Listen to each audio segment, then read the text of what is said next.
Hey everyone, it's Victor here, and today I've been given another gorgeous wig from Everyday Wigs. I have been lucky enough in the past to have been given a wig from Everyday Wigs before, and that was my Thranduil wig, which I got last year. It was quite a while ago actually. My Thranduil wig is honestly one of my most prized possessions, so I was just like, yes please, I would like another one of your wigs. So like the wig I got from them before, it arrived in this gorgeous box with all the flowers on it. It's gorgeously decorative, and it just makes the whole experience of getting the wig so much nicer. And inside it was the wig and a wig cap.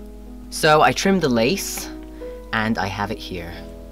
It's got a really nice hairline actually. If you ever look closely at Everyday Wigs' hairline, they always look so natural. But again, I might alter the hairline, I might have to sort of make it more of a widow's peak just because that's my personal preference. But it's so soft, and look at the curls, it's just, again, my weakness for curls is happening. And again, the first thing I notice about the wig is it's super soft. It's just like my Thranduil wig, it's really, really silky. Now you may be wondering, do I have cosplay plans for this wig? And I do, but primarily I got this wig because it is the perfect everyday dandy wig. No joke, if you look up dandy in the dictionary, you'll probably see a guy with this exact hair. There is a Kirby grip in here from the time I tried it on when it arrived. Oops, I forgot to take that out. So, before I put the wig on, let's make myself look a little bit less Pirates of the Caribbean and a little bit more Versailles. There we are. I think that's suitable. But clearly we are missing the cherry on top, the wig. The wig's going to complete this look. It just looks odd with the short hair. It just doesn't look right. There's something about the look that just needs this hair. Simple as that. So let's complete the look and get this wig on.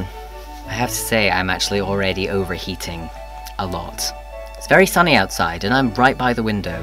So, see already the look is basically done. Just gonna do the clips up at the back. It's so beautiful. It's absolutely gorgeous. I may need to do my eyebrows a bit more and contour a little bit more to enhance this look. So I think I'm gonna do that while I'm wearing this wig. I am overheating so much in this. Honestly, how did people cope? How did people cope when they had to wear this every day in the heat of summer? Yeah, I need to thicken my eyebrows a little bit, I think, for this. Wonderful. I think that looks quite good.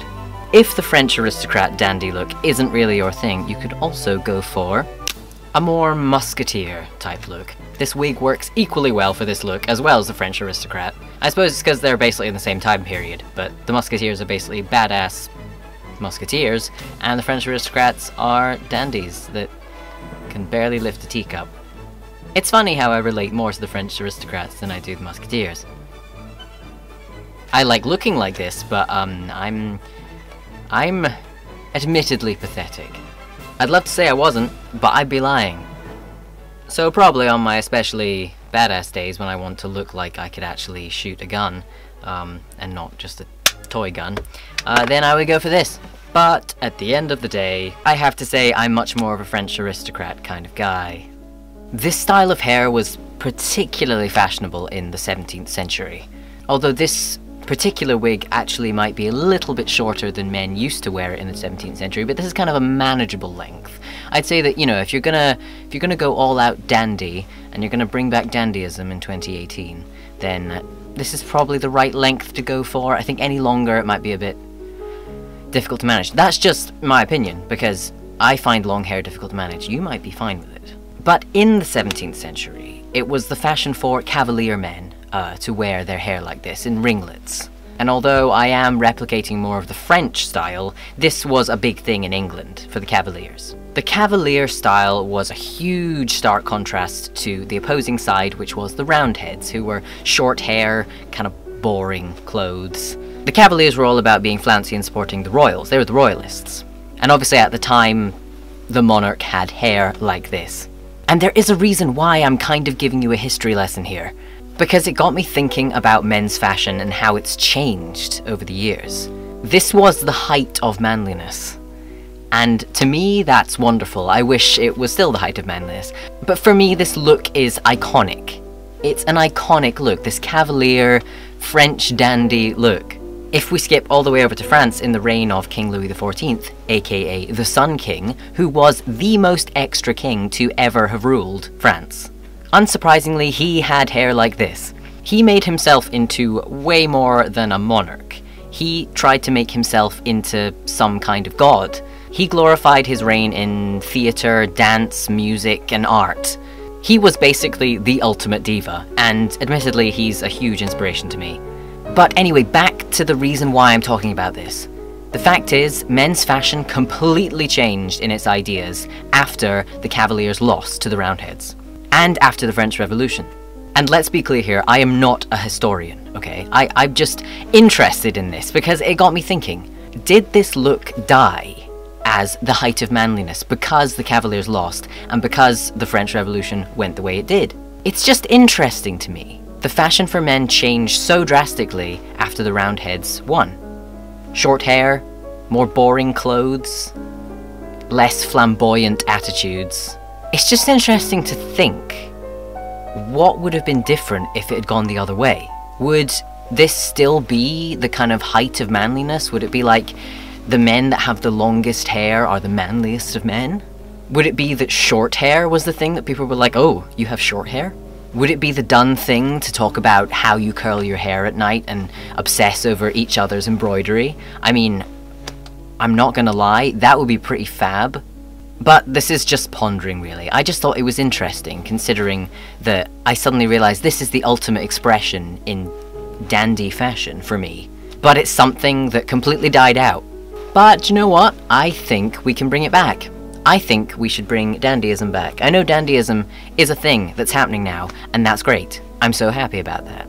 And I want to help with that somehow. But the fact is, this wig is a gorgeous everyday dandy item. I really want to just wear it as a kind of staple wig. But I am going to be using it for cosplay. Primarily, I'm going to be using it for my Will Turner cosplay from Pirates of the Caribbean, because I've wanted to cosplay him for ages, and just do lots of bad eyebrow acting.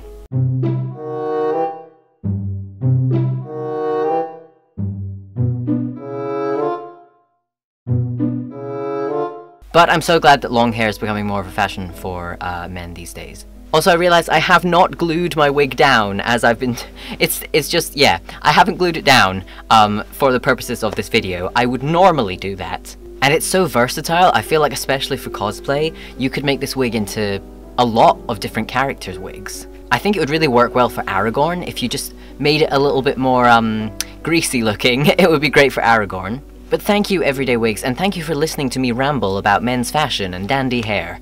If you love this wig, or if you want to check out Everyday Wigs in general and look at all their wigs, there's so many, and they're all gorgeous, and they all are silky smooth and beautiful. Then head over to their website, and if one takes your fancy, you can use my discount code. And that code is Lockhart, to get 15% off your order. So I really hope you'll use that. Please let me know if you do, comment below if you like this wig, and let me know if you've used Everyday Wigs, because I just want to scream about them with you, because they're amazing. What I love especially about Everyday Wigs is they always look so natural. Like, this just looks like my natural hair. You're not going to question this. If I walk down the street, people are just going to think this is my natural hair. It could also be because this is like my natural color, so it's even more convincing, for me anyway. But anyway, if you think we should bring back dandyism, let me know in the comments. Are you a dandy? Are you an aspiring dandy? Do you know a dandy? Let's start the dandy revolution. But anyway, for now, thank you guys so much for watching, and I will see you very soon. God, I'm kind of sad that I only used this look for that one little scene in this video. Like, I really like this look. I should properly do like a musketeer cosplay thing. I'm kind of proud I put this together. It's just literally a belt over my shoulder and leather jacket and yeah, and a beard. The beard's the best thing. And the gun. This gun's like, I use it for so many things just because I got it from the pound shop. This was £1. Can you believe that? It's great. It's like my favorite thing. I even got my plume. You can't even see my plume in this shot. I've got an ostrich plume and everything. Really put a lot of effort into this look for like the 3 seconds it was actually in the video. This wig is like my life now though. Like, I don't want to take it off. Do I have to take it off? Do I have to take it off? Oh wow, that's a look. Oh yeah, I forgot to say in the actual video, if you want this particular wig, I've got the link to this particular wig in the description as well. I haven't been very good in this video, have I? I've kind of rambled about 17th century dandies.